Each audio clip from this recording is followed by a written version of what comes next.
Good evening all of you सर्वांचे W academy या e learning platform चॅनलवर मी अभिजित सहर्ष स्वागत करतोय। सर्वांकरिता खुशखबर आहे, आनंदाची बातमी आहे की राज्यामध्ये पुन्हा एकदा मेगा भरती महाभरती होणार आहे अशी घोषणा माननीय मुख्यमंत्री देवेंद्रजी फडणवीस साहेबांनी केलेली आहे।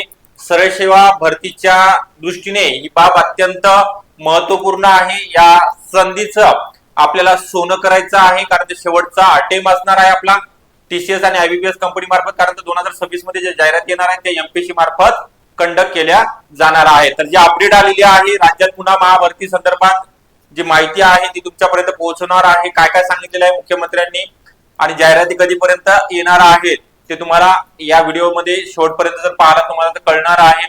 त्याकरिता शेवटपर्यंत व्हिडिओ बघा, व्हिडिओला लाईक करा, शेअर करा आणि चॅनलला नवीन असाल तर सबस्क्राईब पण करून ठेवा।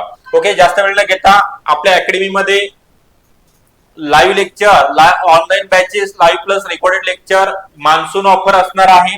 यामध्ये न्यू बॅचेस स्टार्ट झालेले आहेत। 7 जुलै पासून आज शेवटचा दिवस आहे। 9 जुलै 2025 2500 रुपयामध्ये तुम्हाला कोणतीही बॅच म्हणजेच कल्याण डोंबिवली असेल, ग्रामसेवक, फार्मसी, सरळ सेवा, टीईटी टेट, अंगणवाडी सुपरवायझर असेल, वनरक्षक, एमपीडब्ल्यू, नगर परिषद येणारी जाहिरात आहे। त्यापैकी कोणती कर निर्धारक प्रशासकीय अधिकारी असेल, स्वच्छता निरीक्षक 2500 रुपयामध्ये 1 इयर व्हॅलिडिटी दिली जाणार आहे। याकरिता 80 10 45 77 60 या नंबरवरती काय करायचं आहे, कॉल करायचा आहे। ओके, अगदीची माहिती आपण आता बघणार आहोत पुढचं। यामध्ये राज्यात पुन्हा महाभरती होण्याची घोषणा महापालिका निवडणुकीच्या तोंडावरती माननीय मुख्यमंत्री महाराष्ट्र राज्य देवेंद्रजी फडणवीस साहेबांनी केलेली आहे।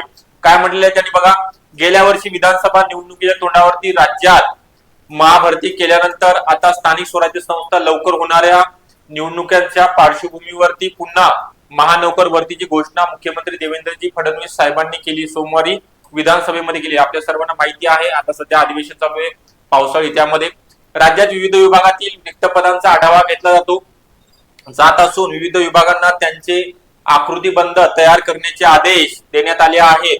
नोकर भरतीबाबत सरकार कुठेही मागे नाहीये असे फडणवीस यांनी सांगितले। मात्र भरती करताना कंत्राटी पद्धतीने भरती नको अशी भूमिका कर्मचारी संघटनेने घेतलेली आहे। मंत्रालयात आदिवासी विभागाच्या आरक्षित जागांवर बोगस आदिवासी नोकऱ्या मिळवल्याबाबत भीमराव केराम यांनी उपस्थित केलेल्या लक्षवेधी सूचनेवरील चर्चेदरम्यान मुख्यमंत्र्यांनी नोकर भरतीची घोषणा केलेली आहे। यामध्ये नोकर भरती घोषणा माजी मुख्यमंत्री एकनाथ शिंदे यांच्या सरकारच्या काळात राज्यात विविध विभागामध्ये 75,000 नोकर भरतीची घोषणा करण्यात आली होती। प्रत्यक्षात मात्र 1 लाखाहून अधिक पदांची भरती करण्यात आली असे सांगून मुख्यमंत्री म्हणाले की सरकारच्या 150 दिवसाचा जो कालावधी दिलेला आहे 2 ऑक्टोबर पर्यंत याचा आकृतीबंध मंजूर करण्याचे आदेश, सेवा प्रवेश नियम तयार करण्याचे आदेश, यामध्ये वेगवेगळे विभाग असतील, महानगरपालिका असतील, नगर परिषद असेल, ओके, आरोग्य विभाग असेल, वेगवेगळ्या डीएमआर भरती, या सगळ्या भरतीचा यामध्ये समावेश असणार आहे। आजही सरकारी, राज्य सरकार, निम सरकारी असे 2,37,000 2,57,000 पदे रिक्त असून त्यापैकी 1,37,000 पदे सरकारच्या वतीने विविध विभागामध्ये कार्यरत आहेत। ही पदे तात्काळ भरावीत असे प्रत्येक जिल्ह्यात मोर्चाचे आयोजन करण्यात आल्याची माहिती राज्य कर्मचारी संघटनेचे समन्वय समितीचे नियंत्रक विश्वास काटकर यांनी दिलेली आहे। मागील सरकारच्या काळात 75,000 पदांची भरतीची घोषणा करण्यात आली होती, त्याची अंमलबजावणी चालू आहे, परंतु ही भरती कंत्राटी स्वरूपाची होणार नाही असं आश्वासन मुख्यमंत्र्यांनी दिलेले आहे।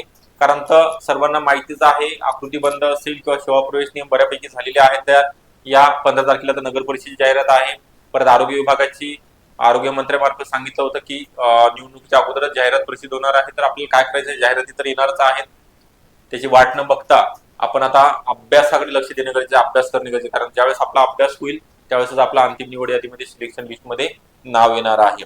तर आपण काय करायचं आहे, योग्य मार्गदर्शन घ्यायचं आहे, सर्व विषयाचा आतापासूनच अभ्यास करणे चालू करायचे आहे। त्यासाठीच तुम्हाला म्हटल्याप्रमाणे नगर परिषद भरती असेल, कर निर्धारक प्रशासकीय अधिकारी सर्वात चांगलं पद आहे।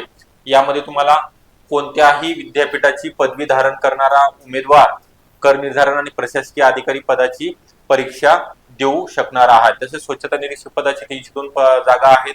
आता जास्त दिवस राहिले, 5 ते 6 दिवसामध्ये जाहिरात प्रसिद्ध होणार आहे। 302 पदाकरिता ज्यांचा कोर्स कंप्लीट झालेला आहे ते विद्यार्थी, त्यानंतर एमपीडब्ल्यू ची 1300 पदाची आहे। तर यामध्ये ज्यांचा 12वी सायन्स झालेला आहे त्या मेल अँड फिमेल दोघांनाही फॉर्म भरता येणार आहे. तर तुम्हाला जी ऑफर आहे, आज शेवटचा दिवस आहे 9 जुलै, 2,500 रुपयामध्ये 1 इयर व्हॅलिडिटी दिली जाणार आहे. तर 8010457760 या नंबरवरती कॉल करायचा आहे. आणि आपल्याला व्हिडिओ आवडला असेल, अपडेट जी दिलेली आहे, तर नक्की लाईक करायचा आहे, व्हिडिओला शेअर करायचा आहे, आपल्या सर्व विद्यार्थी मित्रांपर्यंत पोहोचला पाहिजे. आणि नवीन असाल चॅनलला तर सबस्क्राईब पण करून ठेवायचं आहे. सर्वांनी ऑल दी बेस्ट. अभ्यासाला त्वरित लागायचं आहे आणि योग्य मार्गदर्शन घेण्याकरिता कॉल करायचा आहे. थँक्यू.